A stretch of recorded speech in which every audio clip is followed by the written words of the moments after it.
safe, I'd say, actually, even than in Westminster. So that kind of clash really, really excited me. We're going to take calls from listeners a little bit later in the hour. So if you want to talk to Isabel about her book, about the health service in general, we'd love to hear from you. 0345 6060 973. Let's go back to the beginning. Because there's been a lot of talk, a lot of articles written over the last few days about the future of the health service, understandable given the anniversary. But you talk about the foundation of the health service back in 1948. What was the health provision like before the NHS started? Because you got some fascinating statistics in here about what happened effectively on July the 5th, 1948, where people for the first time could get healthcare. Yeah, I think it's worth pointing out, though, that British healthcare pre the 5th of July 1948 was very good for the people who could get it. And it was a problem of access, not quality, that Nye Bevan and Beveridge before him were trying to solve. So we had a patchwork of hospitals, a patchwork of GP provisions. Some of them were provided by the municipality. Those were the former workhouses, basically. Some of them were voluntary hospitals. Some of the big famous hospitals like Bart's, for instance, have a monastic heritage. So there was this patchwork of provision. But if you were working class, you would only really get medical treatment from the start of the 20th century onwards if you were a man who was working. And so you had an insurance provision, and that was still for quite basic healthcare. That didn't cover dependents, which included wives and children. And so women, apart from when they were giving birth and they had to pay for the attention of a doctor, didn't really seek medical treatment. They often put their families, their children first. And so women's health was this desert, basically. So it was the problem of access and inequality that William Beveridge addressed in his report on social security was then taken up by all the political parties, really. And the 1945 Labour government brought that into legislation and founded the NHS. I was thinking earlier today that if somebody proposed something similar now, if not related to health, but some big institution, how long it would take for it to be created. Yeah. And yet that government did it within 3 years. Yeah. Not without a lot of battles, but you're absolutely right. I think today's politics lacks that big thinking and almost that sort of that experimental approach. I mean, Nye Bevan, who was the Labour health minister who set the health service up, called it an experiment and asked doctors and nurses to give it a go and see how it worked. He had huge fights within his party, so with Herbert Morrison, one of his cabinet colleagues, over how to administer hospital provision. He had big fights with the Conservatives in Parliament, who were committed to the principle of a national health service, but not the national health service as envisaged by Labour.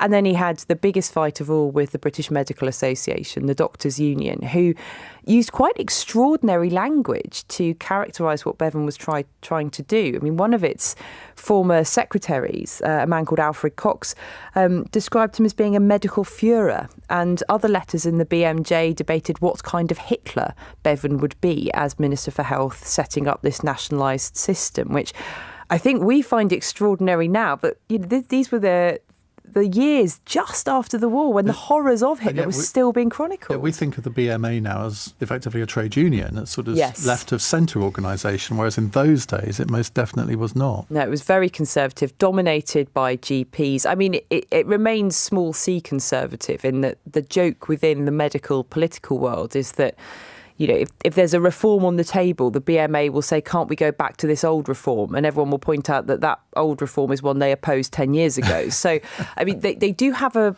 reputation to uphold and not necessarily a particularly good one. I mean, what was the health of the nation like in 1948? Because obviously we'd come out of the war, there was still food rationing, lots of diseases that we don't even think about today. Very little dentistry. Yes. Well, not much dentistry now either, to be fair. That is true. But what was I reading? Was it 4 million teeth were extracted in the first 6 months of NHS dentistry or something? An extraordinary number of spectacles that were handed out and so on. So I mean, the health of the nation was improving, and there'd been a big push in the Victorian era towards public health, which really, I think, laid the foundations for a national health service because the state was slowly getting involved in healthcare. But, in terms of communicable diseases, there are lots of illnesses that, as you say, we don't recognise, we can't spell now, but they were a fact of life, often the end of life for a lot of people back in the 1940s. So, the hospital estate was still dominated by isolation hospitals like tuberculosis hospitals, for instance, polio, iron lungs, diphtheria, and so on. And one of the things that the NHS was able to do early on, and is still very good at doing now, as we well know, was vaccinations. And that obviously made a huge difference to child health and, children surviving beyond their infant years. Let's talk more about women's health, because it is fascinating that what you said about the fact that most women did not have any healthcare provision before this. And there was a real campaign, wasn't there, at the beginning to get women to register for their own GP. I mean, just from a attitudinal point of view, that must have been quite a difficult thing to sort of sell to women in some ways. Well, we've never had one before. Why would we need one now? I suppose there must have been a little bit of resistance almost. I think it was probably a culture shock. And it's interesting, there was this very powerful address given by a woman who most of us don't know these days, but who I think we really should know more about, Edith Summerskill, she was an MP, she was a doctor in the 30s, both of these things highly unusual for a woman. She was one of the founding members of the Socialist Medical Association, which argued for a state-organised health system. And she, by this point, was a minister in the Attlee government. She gave a broadcast on the eve of the founding of the NHS, where she explained why you should register with a doctor and what the new health service would look like. And she described why it was needed from her own experience as a young doctor when she went to a house where a woman was in labour, the husband was clearly unemployed, there was a child standing at the cot with rickets, and she said that in that room she became a socialist and started her lifelong fight for the socialist cause. But I think it was obviously a very powerful argument for her in favour of socialism, but also for the women listening to hear that appeal to their children's health and to that moment where you're at your most vulnerable if you are a mother, you're giving birth, actually for them to then think, but now I don't need to worry about the costs of that. I think that was quite a sort of emotional way of pulling them in. And there are stories from the early days of the health service from doctors who were working then. One that I came across of women waddling down the street to their doctors with a full prolapse that hadn't been treated because they just had no medical provision at all. So healthcare, such that it existed before the NHS, was hugely sexist. And so I think a history of the NHS has to look at women's health in quite a lot of detail, which I did. Well, you did, absolutely did. And some horrific tales that you tell about sort of how pregnant women were treated, how women in childbirth were treated. And there was this sort of seemed to be almost a moral aspect to this, where if somebody was born out of or had a child out of wedlock, they were made to suffer so they didn't do it again. Yeah, and I think it's worth understanding that obviously the health service is huge. Its story is as much about the British story more widely and about British values and how our country developed. And so I have a chapter really on the sort of the sexual revolution, or the fight for rights, as I call it, around the 60s. And yes, unfortunately, the health service was very much part of some of the cruelty visited on pregnant unmarried women. So women who were slapped when they were in the stirrups, told they were evil and wicked by nurses, midwives and doctors, then were victims of forced adoption. So their babies were taken away from them. One case that I tell the story of in quite a lot of detail is that of Anne Keane, who actually became a Labour MP later in life. She was a teenage mother, and her son, she was allowed to visit him in the nursery for a few days. She was desperate to keep him, and he was then taken away from her without warning. And the midwife said, you're a naughty girl, you've bonded with him, he's gone away, he's waiting for his new parents over there, and pointed at another part of the hospital, and then took her to cold bathroom where she said, well, you won't be needing this anymore, and started to basically squeeze the milk out of her breasts. And she was later reunited with her son when he was an adult. But it was a very, very upsetting story to hear. I remember her stopping actually while I was interviewing her, and she said, look, I know you have a little boy and you're probably finding this quite hard. My son was about 1 at the time, and I was sort of nearly in tears as the interviewer. So it was, it's an important story to tell. But it was also very hard to tell that, not just because of Anne's individual story, but to think that our health service that we do venerate was a part of that cruelty and didn't stop it. And you see these stories all the time on a lot of TV programmes, like the Nicky Campbell and Davina McCall one, Long Lost Family, where so many kids were born to single mothers or mothers who were just persuaded that they should give the kids up. And the system was part of it. Yeah. That's what I think we find horrific nowadays. Yeah. And it was, that treatment of unmarried women was normal within British culture. So we can't single out the NHS for criticism because it was across British culture. But the fact that it wasn't stopped, I think, does tell us about how the health service operated. But as we are now in 2023, as a young woman yourself, do you feel that the provision of health for women in general, I know it's a very big question, this, but it's come on in leaps and bounds. But what is the weakness that we have now? I'm afraid maternity still is the weakness. So later in the book, I look at the Morecambe Bay scandal where Joshua Titcombe died. His father, James, has really devoted his life since to firstly uncovering what happened to Joshua, which was an avoidable death, and also now to campaigning for patient safety and baby safety more widely. And unfortunately, that scandal was repeated across the country. So we've seen scandals in East Kent, scandals at Shrewsbury and Telford. And there is a real weakness in our maternity provision. It's partly as a result of, staffing shortages, which we see across the NHS, staff stretched to breaking point.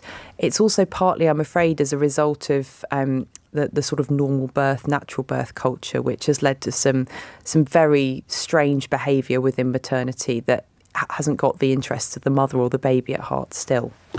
Well, there's so much that we talked about, so much yet to cover. We're going to take calls as well. So if you've got a question that you want to put to Isabel, we'll be taking those sometime probably during the next section, but certainly after the news at past. 0345 6060 973. It is a brilliant book. It's called Fighting for Life, The 12 Battles That Made Our NHS and the Struggle for Its Future. It's 70 minutes past 8. This is LBC.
Leading Britain's conversation. Iain Dale. Tweet at LBC. 19 minutes past 8 on LBC. Isabel Hardman is here talking about her book Fighting for Life. It's effectively a biography of the health service. Is that an accurate description? Yes, it is. Yeah, warts and all as well. And in a way, I suppose we ought to think of the health service as being there for people who need to use it. But it's also, the people that work within it are equally as important in a way. How has the demography of NHS staff changed over the years? Because you have the statistic now, I think 22% of NHS staff come from overseas. Has it always been that way? It's always been the case that it's needed workers from overseas to keep it going. So when the health service was set up, Bevan was very clear that it didn't have enough staff and it didn't have new buildings. And so within a couple of years, the Commonwealth Office was embarked on a really big campaign of recruiting nurses and doctors from Commonwealth countries. And so we saw a lot of doctors coming from Southeast Asia, a lot of nurses coming from the Caribbean. And Windrush is obviously an important part of that story. And you can't illustrate the NHS, even in its early years, without non-white faces, which I think is really important. And actually, if you look at the British discussion around immigration and around race and around British identity, the health service is always a part of that from, the 1950s onwards. And Enoch Powell, when he was health minister, he actively recruited. He didn't. He didn't. So that is a myth. Is this a myth? Yeah. So I spend a long time in the National Archives and going through all of his biographies, looking for this, and it's an urban myth. So he did oversee one which I've been promulgating for years. Well, here you go. I get to tell you you're wrong once in your lifetime, Iain. He oversaw huge numbers of doctors and nurses coming from overseas to work in the health service. And indeed, he acknowledged that in Parliament. But he did say that he basically characterised them as being good immigrants. He didn't use those words, but he made clear that he thought they weren't really immigrants for the purposes of his definition of immigrants, and that they were going to go back to their countries once they'd been useful here. Now, as we know, lots of doctors and nurses who came here actually settled here and had children who then worked in the health service. And, they became part of Britain's story and part of the National Health Service. So Enoch was wrong on that, as on many things. But he never went to the Caribbean to recruit nurses. He actually never really did anything himself within the Ministry of Health to promote recruitment from overseas. That was all the work of the regional health boards. So that was all separate to Enoch Powell. And George Godber, who was the chief medical officer who worked with Enoch Powell, I think he described it as nonsense or rubbish or something along those lines when it was suggested to him that Powell had recruited. I stand corrected. There we go. Does it vary over the country, though? I was in St Thomas's recently for a week, and I would say 90% of the nurses and doctors that I saw, certainly the nurses, were born overseas. And I've had lots of conversations with them about it. And the ward I was on, there was a guy from the Philippines, Mark, who he was kind of just pulling the strings all. It's just brilliant. You could just watching him, what he was doing all day and sort of directing people here, but actually getting his hands dirty as well and sort of doing what maybe some of the more junior members of staff would normally do. And it was just a fascinating experience. And because people kept saying, because I kept saying, I'm having brilliant care in St Thomas's. And they say, that's only because they know who you are. I thought, no, they don't. No. And it was only about 4 days in that someone said, you work for LBC, don't you? But that man off of the radio. Yeah, exactly. And so... And I didn't want to be recognised because I just wanted to see how a hospital operates from that point of view. Yeah. And it was absolutely fascinating. Also, I think, medical staff are so busy, aren't they, that they just don't have time to pay heed to someone's status. And for them, this is a patient and we've got to crack on, basically. Unfortunate turn of phrase when I had a broken hip. Yeah, sorry about that. I'll let that go. Insensitive of me. But do you think that we all judge the NHS by our own personal experiences? And so there'll be some people who have the most brilliant experience every time they use it, but inevitably there are lots of people that do not. Now, that's interesting. I think obviously we all view health policy through our own experiences, but it's really interesting when you talk to people who have been the victims of NHS scandals. So Julie Bailey, whose mother Bella died in mid-staffs in that scandal, she's still committed to the principles of the NHS. She's just heartbroken by what happened to her. And her campaign group was called Cure the NHS. So I think even those, and I mentioned James Titcombe, he's got a very similar attitude. Even those who've had the worst experiences of the health service still very much believe generally in what it stands for. And there's a saying within political campaigning it's the "we're lucky but." So you'll say, people will say, we're lucky because our local hospital's good, but the rest of the health service is in a state. So, I think people do tend to think that their bit of the health service is probably better than others. I'm not quite sure that's been the case recently with GPs. I think particularly in London where GPs are really overstretched. We talked about the future of the NHS last night on the programme with a cross-question panel, and one of the questions that came up there was about mental health, and it was from a regular caller, Chris in Richmond, and he said, is it still considered the Cinderella service? I mean, it's one of those trite phrases that people sort of trot out from time to time. But mental health, I'm just wondering what the mental health services were like back when the NHS was founded. I mean, very, very different to now. Well, yes and no. Not. So things have moved gelatinously slowly with mental health. So when the NHS was founded, mental institutions were still pretty much like they were the Victorian asylums. And not meaning to sort of make this a tribute to Enoch Powell, because I think he did a huge amount to sort of poison the British debate around immigration and made a huge number of mistakes. But he was also the minister who started the move away from asylums. So he gave this famous within the health world speech, which we know as the Water Towers speech, where he attacked the majestic and brooding water towers of these isolated institutions and said that the health world was in a battle, a war against this incarceration of people. He wanted people with mental illnesses to be treated with dignity. Now, that was in, I think, 1962. It wasn't until the late 1980s that the first full closure of a mental institution happened. And why was that? It just took. There was a plan published by Powell and by his colleagues Bruce Fraser and George Godber in the Department of Health, which was, it just wasn't urgent enough, and it relied quite a lot on local authorities taking up the suggestions in it. And local authorities, this is an evergreen saying, but local authorities were busy and under-resourced. And so we ended up with care in the community, which is such a notorious phrase even today, because people were discharged from these hospitals, having been institutionalised for most of their lives, to inadequate care. And we unfortunately saw the murders of a few people within a few years of these discharges. And so it became a notorious policy when, at its conception, it was one to give people back their dignity.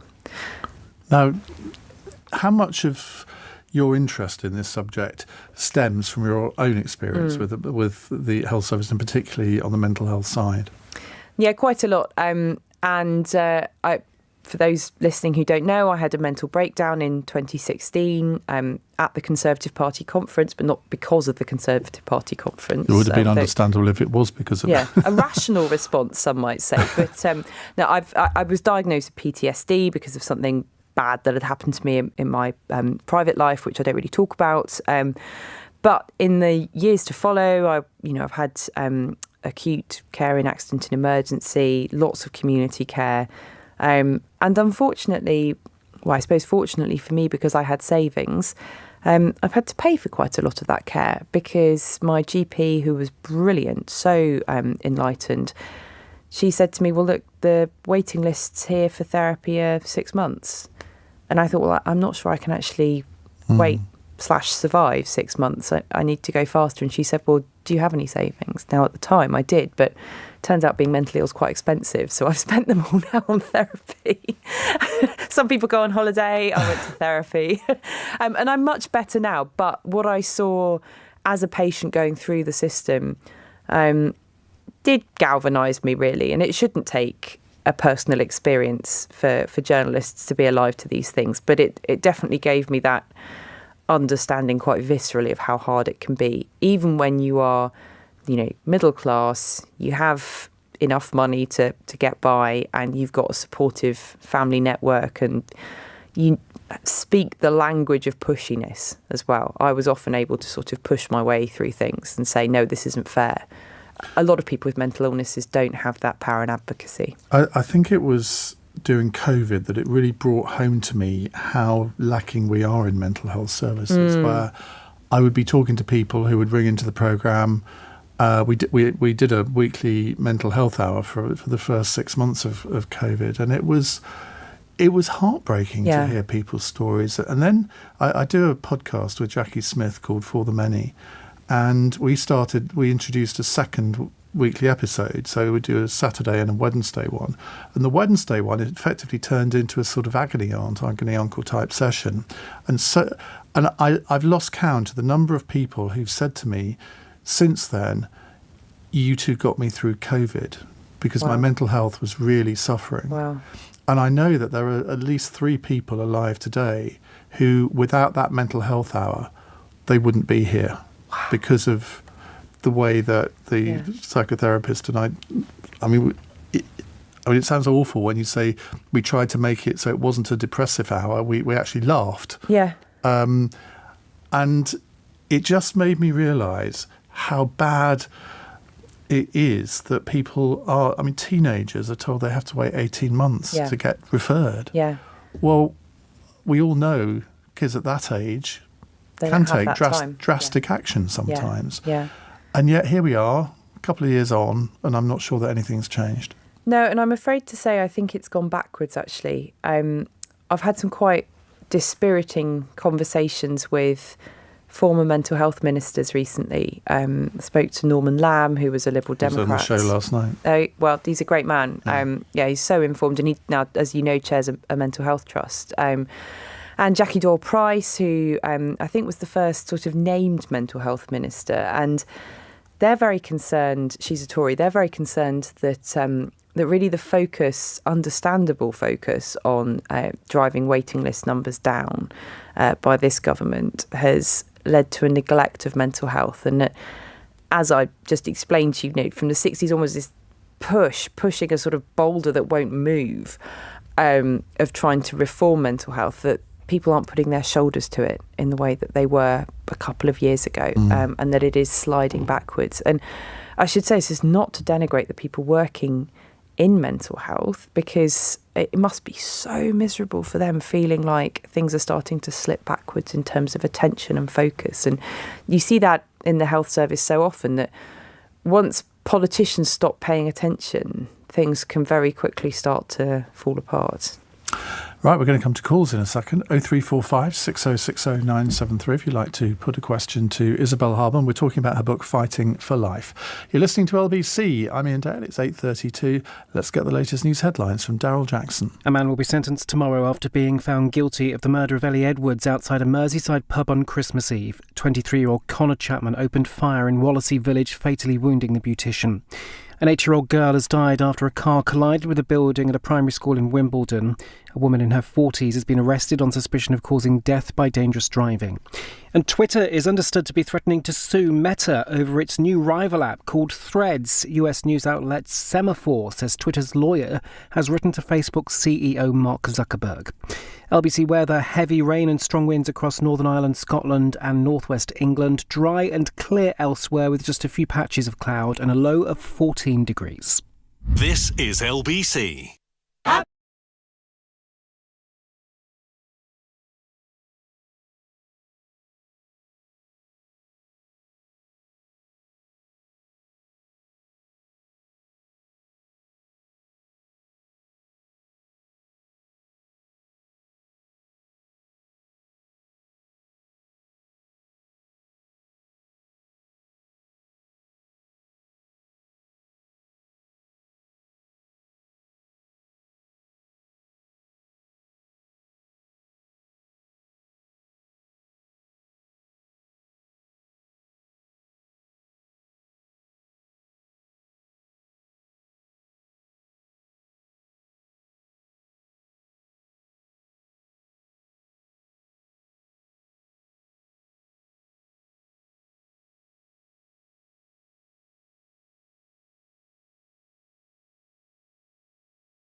Leading Britain's conversation. Iain Dale. Alexa, send a comment to LBC.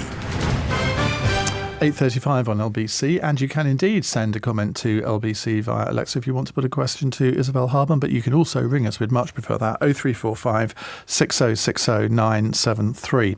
Simon is in Southampton. Hi, Simon. Good evening. Hi.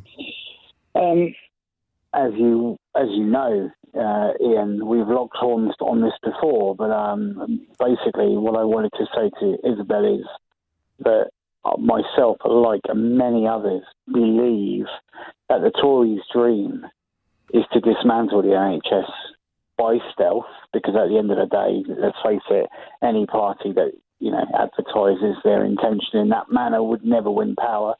So behind the scenes and by stealth, their dream is to dismantle the NHS. Don't you think they might have done it by now? Well, this is what you said before, but I'm saying to you, it's I'm all consistent. being done very, very, very, very gently. But if we get another Tory majority government after the next election, I believe the NHS will be finished. Okay, Isabel. And what does she think? Well, let's. I mean, Isabel's an interesting character on this because, of course, she's steeped in politics, steeped in Tory politics in terms of writing about it, and also the NHS. Is Simon onto something there? It is. One of the really interesting questions is, what do the Tories really want to do with the health service? And let's go back to Margaret Thatcher, which is where most of this stems back to. So she had obviously huge majorities, a great deal of power. She was rolling back the frontiers of the state. Her personal preference was for an insurance-based system. When I spoke to Ken Clarke, he was very clear that, I think in his words, she wanted to go the whole hog and privatise the lot.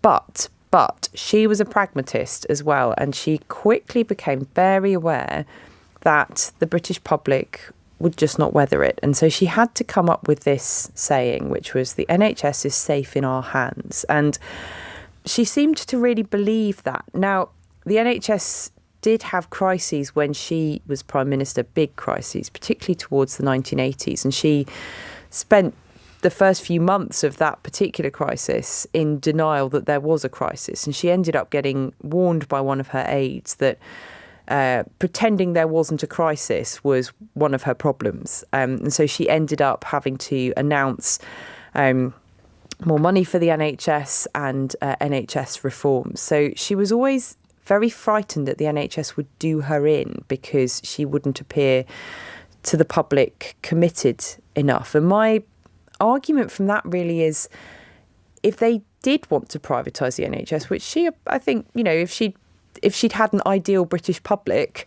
she probably would have done, that would have been the time to do it. And they didn't. Just to go a little bit further back in history, there was a really interesting split from 1948 onwards in the Conservative Party, which I still don't think has been fully resolved, which is, do we deal with the NHS that has been set up, that the public love, or do we rail against the NHS and hope that the public come round to our way of thinking? And on the one side, on the sort of pro-NHS, you had Ian MacLeod, who was very signed up to its principles, actually.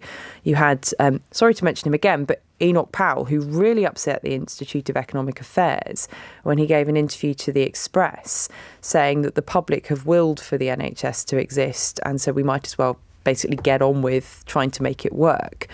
And then on the other side, you had people like those in the Institute of Economic Affairs who thought that, and still think, that it's worth making the argument against it. So that split persists today. There are still lots of Conservative MPs who I think, would rather have a different system. I'd say the number of Conservative MPs who actually think there's going to be a different system and who think it's worth pursuing, either by stealth or outright, is pretty small. And they're aware that the public aren't stupid. The public are very intelligent, and they will not forgive them for a running down of the health service either, which is why it's always such a battleground at elections. When you look at the stats, and I think when Tony Blair came to power, I think 4% of the NHS was effectively handled by private sector companies. It's now 7%. Now, I don't know whether that's what Simon means by stealth, but it's still a very small percentage of the NHS. Now, Can you see that increasing over the next years? I mean, it depends what you mean by privatisation. If it's using the private sector for extra capacity to help the NHS get through its surgical backlog, yeah, I think so. I mean, I think Wes Streeting, Labour's Shadow Health Secretary, has been pretty clear that he thinks that that's a good idea. And he'll be in that chair next week talking about his new book. Oh, well then, you're Simon, you can call back then. I'm sure he will. Simon, thank you very much. Let's go to, and by the way, Gordon says, fascinating conversation. I've just ordered my copy of Fighting for Life. So you've fallen for our evil plans, Gordon. Thanks, Gordon. And that's Gordon Brown. Andy's on the Wirral. Hello, Andy. Hi there. Thank you very much for taking the call. I've been listening with an avid interest with all the co-presenters who've been talking about the NHS as well. And I think it's very easy for people to be derogatory regarding the NHS. I've had bad experiences, really bad experiences, due to shoddy medical attention. I lost a daughter. She'd have been 31 last month. Oh, I'm so sorry. It happens. And it was long before the days, and I wish they did come back, where everybody wasn't jumping on the compensation bandwagon for the NHS, which must be a real battle for them, where everybody wants to sue everybody else. So, I've had a bad experience with my daughter, who was taken in. She was badly scarred approximately 25 years ago, and they ended up having to take her halfway across the county in my own vehicle to get her dealt with. Due to an A&E which was just overwhelmed. That very girl now is practice manager at a surgery, and I hear firsthand the problems that the NHS have. And I've had a fabulous experience with the NHS. So there's such a diversity. I had a really bad accident at work, thought my working life was over. I had a surgeon who seen me the very next day, and within 2 days I was under the knife, and I'm now back working. The only thing that ruined that experience was being put on a ward the next morning, where I had to overhear, because they weren't aware that I could hear what they were saying, where the staff nurses who changed over shift were doing nothing but complaining as to why I'd been given a bed when I was post-op. Oh, no. However, on the up note, I do genuinely believe that the NHS is overwhelmed, and this is going to be such a diverse statement, with malingerers who have a tendency to think that the NHS is there for everything. The politicians need to focus less on what they can do to throw money or making us promises which they know are physically impossible to deliver. And you must know this yourself. And maybe look at the reasons why the NHS is so overwhelmed. Given the fact of health was so bad when it was initially, the concept of it was initiated, they managed. Now they're just simply overwhelmed, and they're spending more money than they've ever spent. And you only have to go into an A&E or into a hospital like I did. I waited 12 hours to have somebody see me in immense pain, but that was so be it. I got dealt with, and the surgeon was amazing. I still wish I could shake the guy's hand. And I sat there and I watched what A&E had to deal with. And I have to say that in a society where everybody wants attention straight away, they're overwhelmed. And they're overwhelmed with absolutely trivial issues, which they are obliged to have to deal with. You can see the strain that they're under. Yeah, and Andy, one of the most shocking things I found in the last few weeks was when I was in A&E in St Thomas's. There was actually no one else there. It was a Saturday afternoon. I think it must be about the only time that there wasn't. And I was talking to a doctor, and then another doctor walked into the cubicle, and the initial doctor said, "Oh, we've got a nice patient here," which I thought was a very strange thing to say. And I said, "What do you mean nice patient? Do you get horrible patients?" He said, "Yeah, about half of them." Yeah, that's not a surprise. And you think, particularly if you're in an A&E, I mean, I was surprised by it. I thought, really, half of the people you see, you wouldn't describe as nice people. What an awful thing. I mean, I think so healthcare staff I've spoken to have said that they do feel as though people are much more impatient nowadays. And perhaps it's sort of, what one nurse I was talking to the other day described as a sort of Amazon Prime mentality, that they want treatment now.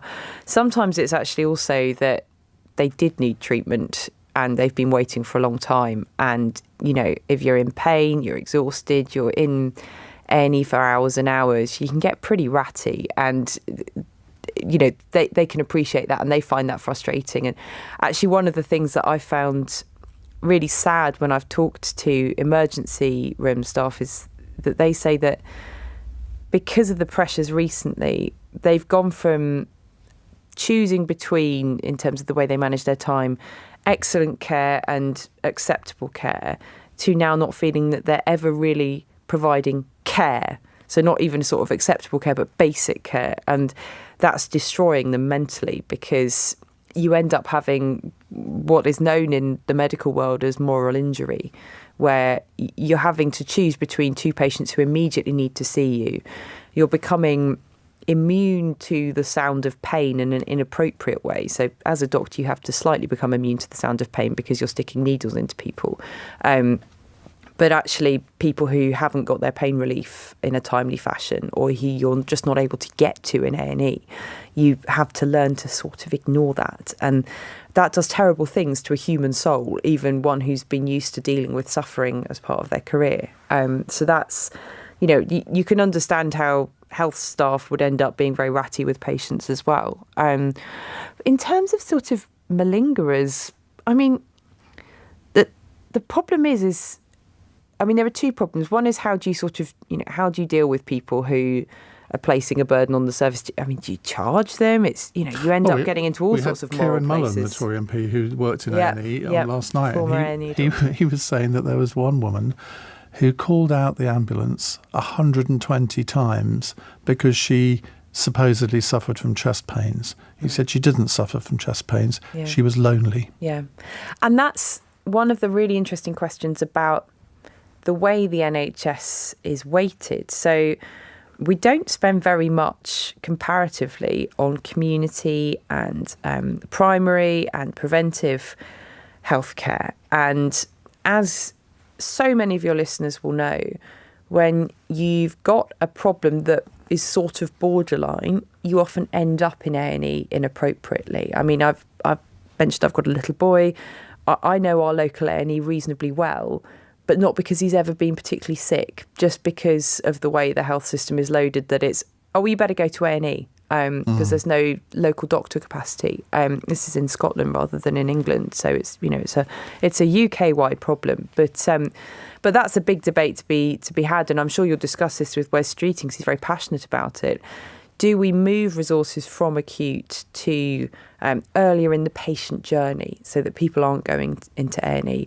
Do we spend more across the board? Can general taxation bear the weight of that? Can the public bear the weight of that through general taxation? It's a really interesting debate, but it is the case that A&E takes the brunt of bits of the system that aren't functioning. Right, we have about 12 more minutes with Isabel, so time for a few more calls. 0345 6060 973. If you've just tuned in, we're talking about her book, Fighting for Life, the 12 battles that made our NHS and the struggle for its future. It's 8:49. LBC. Nick Ferrari at breakfast. He's keen to bring in speaking lessons for all school pupils. The inability to speak fluently is one of the biggest barriers to opportunity. But was he speaking clearly and truthfully when he told us this about his hiring of watchdog Sue Gray? I've been looking for a chief of staff for a little while now, but Sue will lay that out. There's nothing improper. Put your calls and questions to Labour leader Sir Keir Starmer when he joins me exclusively on LBC tomorrow morning from 9. Nick Ferrari at breakfast. Listen on your radio and on Global Player. LBC.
Leading Britain's conversation. Iain Dale. Tweet at LBC. Isabel Hardman is here taking your calls. Let's talk to Russell, who's in Reading. Hello, Russell. Hi, Isabel and everyone. I'm a consultant psychiatrist with over 20 years' experience working in mental health, of course. And I heard some earlier comments about it, and I wanted to kind of formulate a question or some thoughts for a response. The issue I really want to address have addressed is the impact of politicians on mental health services in particular, because I don't know much about others. But the issue here is about funding. The funding is big all over the NHS, and there's limited flexibility about what can be funded. Now, the financial noose that sits around chief execs and NHS trusts is serious because you meet a wall. There are problems with staffing, overcrowding, waiting lists, and nobody truly knows how much people are waiting on mental health waiting lists, right? So the issues of staffing are widespread, as you know, because you have a drain of staffing for mental health over many years, like in other parts of the NHS. And what chief execs have had to do, or trusts have had to do, is to promote up people who are rather junior, because they have to attract them and woo them, so they don't have, as much experience as senior people ought to. And then there's the issue, you see how this all feeds down, because it then leads down into competitions now with the private sector via commissioning for contracts or beds, and even for staff. So the funding issue is extremely central. Now, I'm not saying the NHS should have a blank check, right? Then weave into that what surrounds the NHS, a raft of regulations. Bodies. Russell, I'm going to have to ask you to get to your question because we're nearly at the end of the programme and I want to fit someone else in as well. What does Isabel think about the impact of political decisions about funding, more specifically to mental health services? Oh, it's an interesting question. I mean, in terms of sort of commissioning and contracting, I think there's a lot to be done on the quality of care that is being given within mental health. And actually, we are starting to see proper scrutiny of this. And I think it's going to be quite painful for the next few years because, we've got this big public inquiry that's just been set up into mental health care and a number of inpatient deaths in Essex. We've got other smaller inquiries that have been concluding and are still running into mental health care in other parts of the NHS.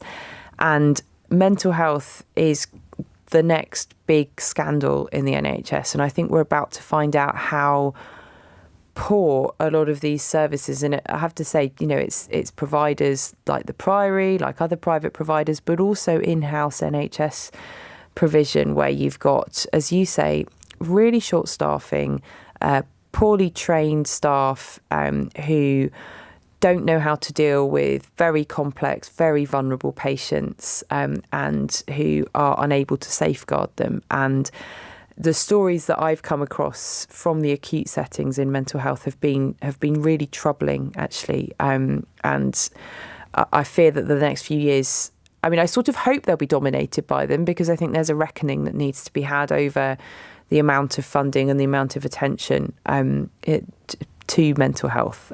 So I hope that it will be a refining time for mental health services where actually politicians realise it's time to get a grip, because we have a fashionable discourse about mental health that often sort of centres on kind of, the user-friendly illnesses like depression and anxiety, and I include my own condition, PTSD, in that.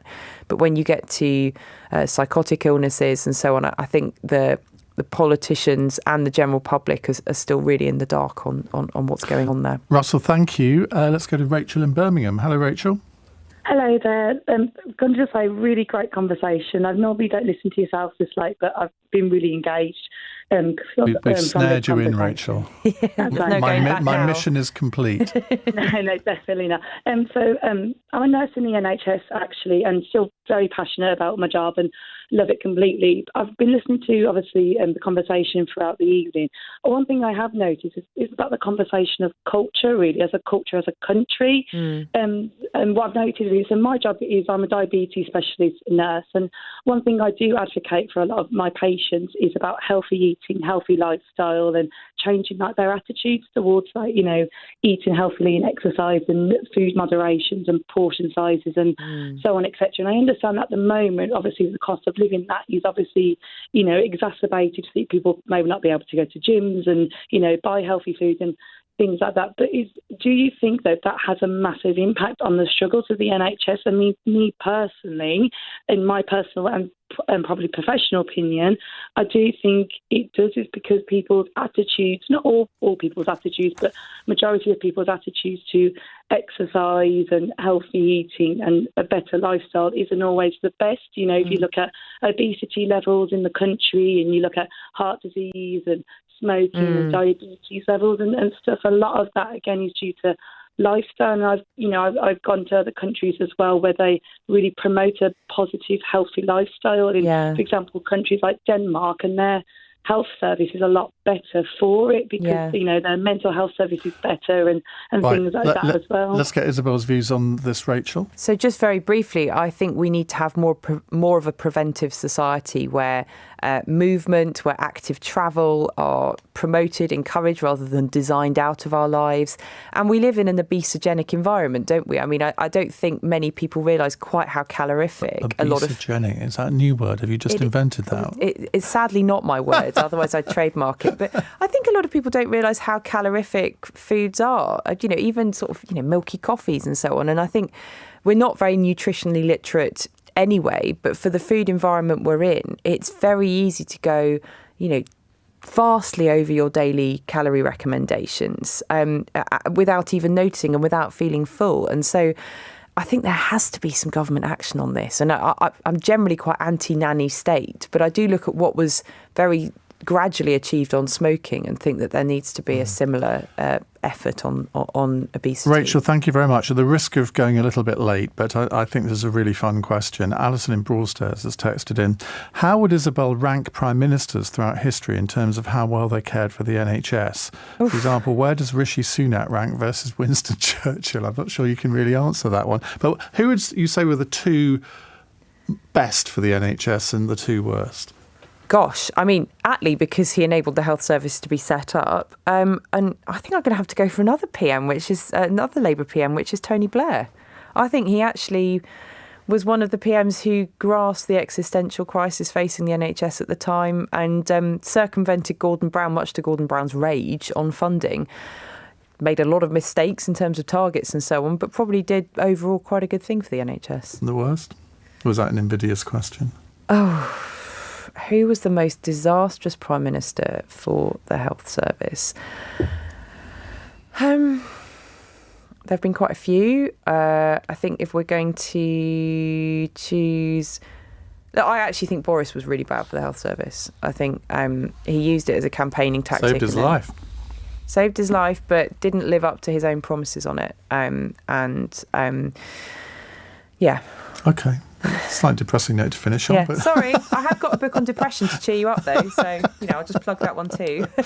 Which is called what? The Natural Health Service. And the new one is called Fighting for Life, the 12 battles that made our NHS and the struggle for its future. It's been an absolute pleasure to have you on the programme, Isabel. It's been a privilege. And I know everyone will have been really interested in your answer to the questions, but also about the history of the NHS. Well, coming up in the next hour, we're going to slightly awkward gear change here. An Englishman has slammed Brits who choose to uproot their lives and move to Australia for, quotes, no good reason. Now, this is quite an interesting story. It's quite a funny story in some ways because basically he's going to miss his friend who's emigrating to Australia. Now, I want to know, have you ever decided that you're going to go and live in another country, maybe forever, and it hasn't worked out? Why not? What did you miss?